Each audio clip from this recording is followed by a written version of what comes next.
Main Citarum. Bukan sungai lagi, Citarum gede aja, Citarum luasnya gitu.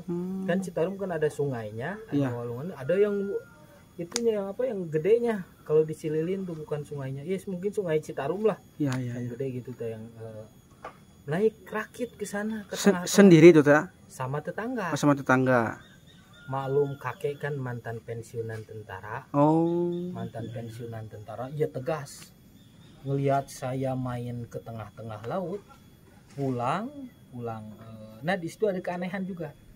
Ada keanehan pas saya baru tahu tuh pas udah di pinggir, si orang yang bawa saya naik ke laut itu minta maaf. Itu di tengah-tengah laut emang ada niat saya mau ceburin ke tengah-tengah Citarum. Oh, ada niat jahat. Ada gitu. Niat jahat. Ternyata pas dianya mau nendang saya ke tengah-tengah laut itu Citarum, itu ya. Itu perahu rakit itu stabil dengan sendirinya. Saya tuh yang tadinya dia goyang juga, saya nggak ngerasa goyang. Padahal itu kaki saya udah ngelengkah sama kalau di tengah-tengah itu ada kerambak buat ternak ikan mungkin. Ternak ikan ya. Nah, saya udah injak ke sana udah, tapi dengan sendirinya itu lautan saya rasa seperti daratan aja. Sampai balik lagi ke pinggir, saya dimarahin sama kakek yang pensiunan tentara itu. Yang pensiunan tentara itu dimarahin sampai ya ada mungkin gak kontrol bahasa kakek kayak gini. Lamun siap ulin deui ka laut telem. Sampai sekarang saya nggak berani main-main ke laut. Coba diterjemahin yang tadi bahasa itu tuh. Kalau kamu main lagi ke laut, mungkin kamu tenggelam. Kata kakek itu seperti itu. Ada celetukan gitu. Nah, maklum orang tua dulu kalau bahasa itu saciduh metu seucap nyata pasti terjadi. Apa yang dibicarain terjadi karena kebersihan hatinya. Orang tua dulu itu bersih hati, sehingga apa yang diucapkan itu pasti terjadi. Sampai sekarang saya nggak berani. Makanya kalau saya main ke laut, waktu jarah-jarah juga orang lain main ke laut, saya diam di mobil. Itu kalau waktu keluar aja dari mobil itu udah pusing. Kalau di laut itu kalau di laut sampai sekarang juga kalau di pinggir laut udah pusing, maunya di mobil aja. Udah jadi nggak berani sampai sekarang main-main ke laut. Pulang lagi saya ke Bandung. Di Bandung ya mungkin karena keterbiasaan saya bersama Kiai Mustafa di masjid, hataman Quran, sampai di Bandung terbawa suasana itu. Saya cari lagi sampai saya suka berdiam diri di Masjid At-Taqwa Situ Aksan, Kampung Situ Aksan. Saya menjadi berdiam diri di masjid sampai ikut jadi pemuda masjid. Banyak ilmu yang saya dapat di sana, sampai pergaulan saya sama orang-orang soleh, orang-orang berilmu. Sampai saya juga belajar jurumiyah tuh dari Ustadz Aceng yang dari Tasik, kebetulan lagi di Situ Aksan. Saya belajar ilmu jurumiyah, belajar qiraat di sana. Sampai saya juga tuh bergaul, belajar usaha, belajar dagang sama ustadz yang pengurus masjid di sana, bergaul sama keluarga, dianggap keluarga sama ustadz-ustadz yang di Situ Aksan yang di masjid di sana. Saya tuh sampai terdidik sampai kebiasaan saya gitu. Karena mungkin rasa penasaran belum puas gitu ya. Sampai saya menggali lagi apa yang dibicarakan, apa yang dinasihatkan oleh Kiai Mustafa. Sampai saya ketemulah guru ruhani saya yang sangat berjasa mungkin dalam kehidupan saya, yaitu Ustadz Herman, tapi masyhur namanya itu bukan Ustadz Herman tapi Mang Encang dari Bandung, dari Kebon Cukut. Beliau adalah salah satu murid Abuya Muhammad Nuryadi dari Cibabat, salah satu santrinya. Saya dibawa mengaji ke sana, dibawa ijazah sama Mang Cang ke Abuya Muhammad Nuryadi. Nah sebelumnya saya itu pernah juga bermondok pesantren, mungkin nggak sampai lama-lama lah, mungkin hanya mengalami lah mesantren di Darussurur 3 Ali Azhari di Cibodas Panyawean. Nah di keresana Kiai Haji Zainuddin Abu Tholah apa Udin di sana. Tapi ya mungkin karena saya masih belum kontrol dalam kenakalan saya lah, sebentar saya di sana. Lama-lamanya saya mengaji yaitu di Mangcang di Abuya Nur. Di Mangcang di Abuya Nur saya kalau sampai saat ini belum lagi menemukan sosok guru yang paling menurut saya yang paling pas dengan hati saya, yang paling cocok akhlaknya dengan saya, yang paling cocok dengan hati saya, yang pas itu seperti Mangcang dan Abuya Nur.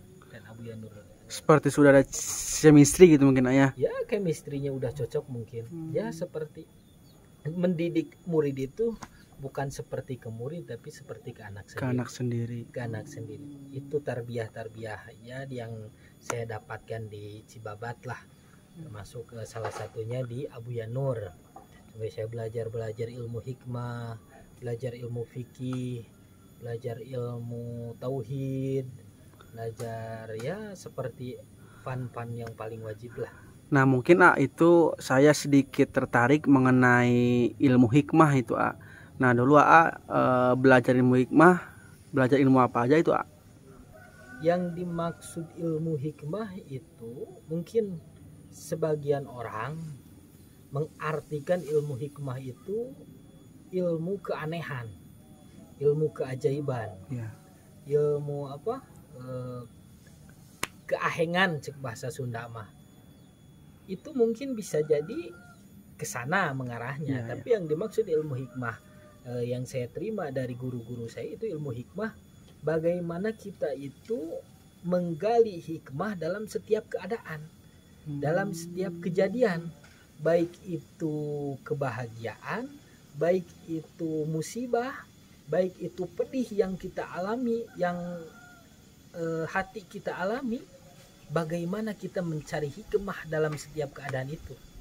Nah yang saya terima itu dari guru-guru itu ya intinya selalu berhusnudzon dalam setiap keadaan, selalu berhusnudzon dalam setiap kejadian, baik itu bahagia, baik itu sedih, selalu berhusnudzon kepada Allah yang menjadikan semua itu ada, yang menjadikan semua perkara itu terjadi.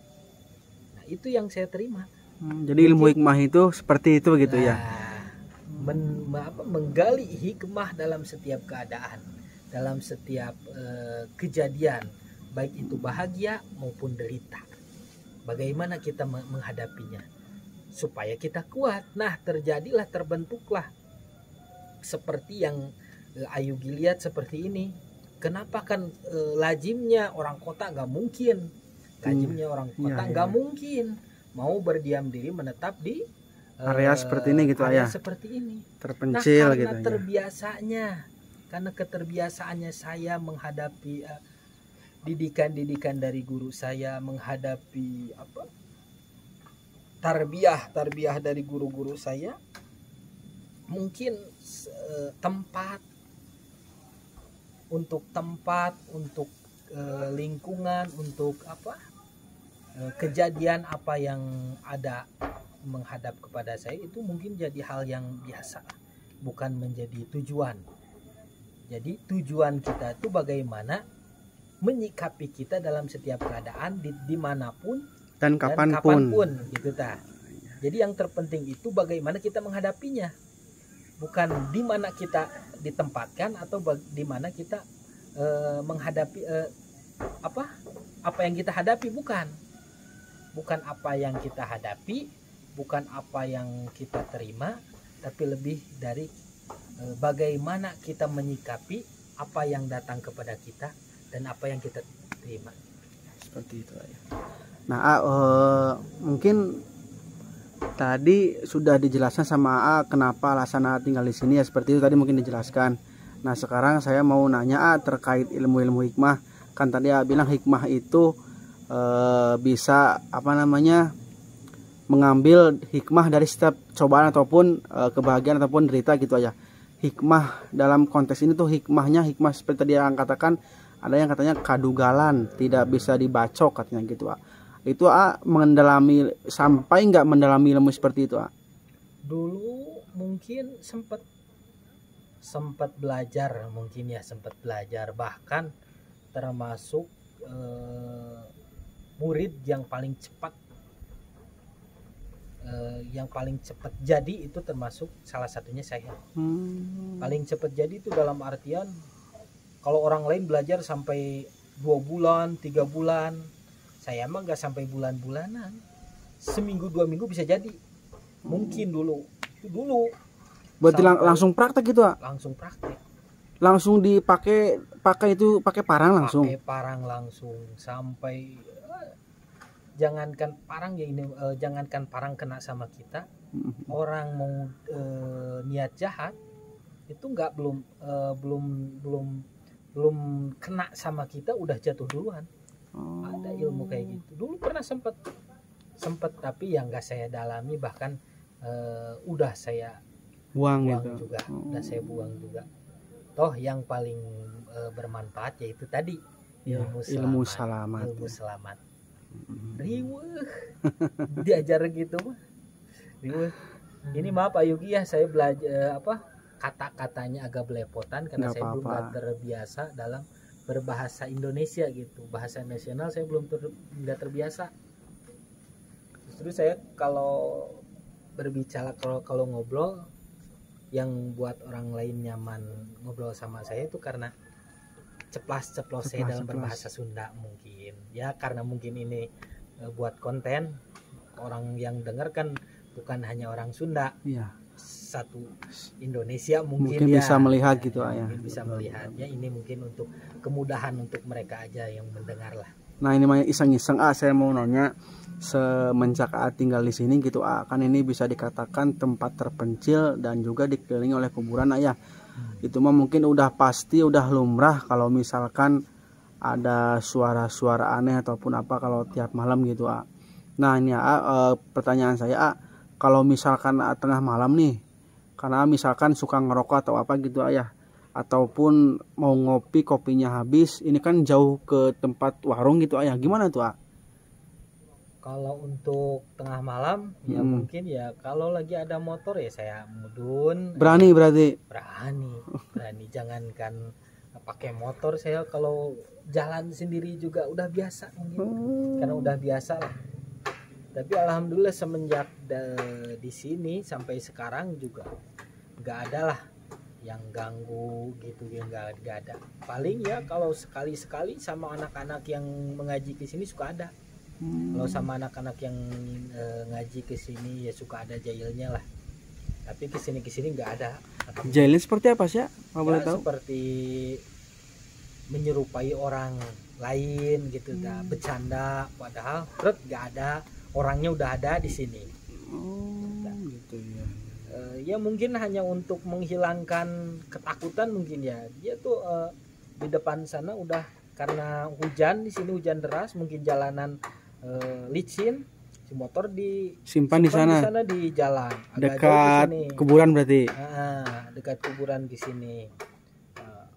Dia datang lagi juga temen jalan kaki ya, yang suka ngaji ke sini bareng, suka ngaji ke sini bareng, jalan kaki bareng, dianya bareng. Pas mau nyampe ke sini, yang satunya lagi si temannya nggak ada, hilang. Jadi itu menyerupai mungkin ya? Iya mungkin menyerupai, hilang, tahu-taunya udah ada di dalam. Di rumah ini gitu. Ya, ditanya lagi, pan tadi barengan ini urang berdiri sajam, urang mege sajam di dia aja. Naon atuh kan tadi bareng aja urang. Urang mata tadi di terus tadi saha nu maturan duka ini. Ternyata itu hanya untuk menghilangkan rasa takut lah. Menemani, bukan untuk mengganggu, untuk menjahili, bukan. Hanya untuk menemani mungkin. Nah untuk tadi kisah tarik kata akan tadi sampai mana sih bisa tadi saya lupa lagi ya. Ya mungkin dari sampai terbentuknya karakter saya menghadapi ini ya, terbiasa hingga akhirnya terbiasa di sini, menetap di daerah Kasturi, Kecamatan Cikijing, Kabupaten Majalengka.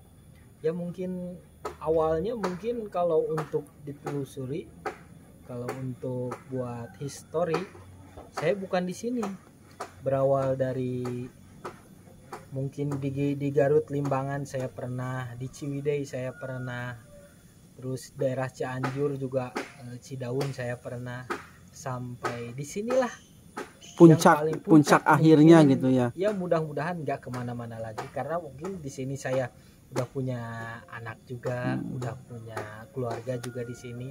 Ya mudah-mudahan di sini istiqomah. Amin amin amin. Berarti itu kurang lebih berapa tahun lah itu?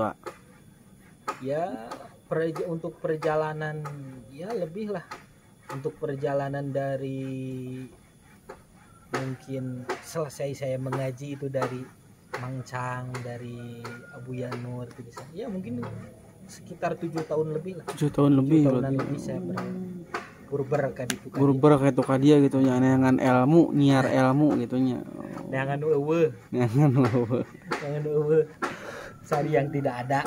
Berarti di sini mah cuma ada 4 rumah ya, 5 sama di atas 1 ya? Ya, 5 rumah mungkin. Berarti enggak semuanya keisi tapi ayah? Ada yang keisi, ada yang enggak gitu ya. Yang keisi mah cuma 3 lah. 3. Itu kalau misalkan suasana malam di sini kayak gimana? Ya mungkin namanya di kebun lah, namanya di daerah perkampungan. Jangankan di daerah perkebunannya, kalau di kota-kota juga yang termasuk kotanya di sini itu habis maghrib habis isya tuh udah sepi. Apalagi di kebun seperti ini gitu ya. Kalau saya nggak buka pengajian, kalau saya nggak buka majelis mungkin sepi. Tapi karena saya banyak anak-anak, jadi ya nggak sepi-sepi juga.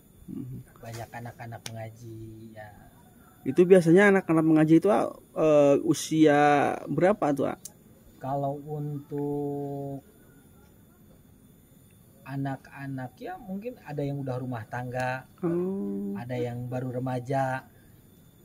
Kalau untuk anak-anak yang di bawah-bawah mungkin belum ada. Karena mungkin jalannya juga seperti ini, anak-anak kan mungkin orang tuanya juga mau nyuruh ngaji ke sini juga mungkin pada takut di jalannya, takut ada ular atau apa. Ya mungkin yang ngaji ke sini banyak kan yang udah berumah tangga gitu ya. Yang udah berumah tangga, remaja. Itu ngajinya ngaji apa?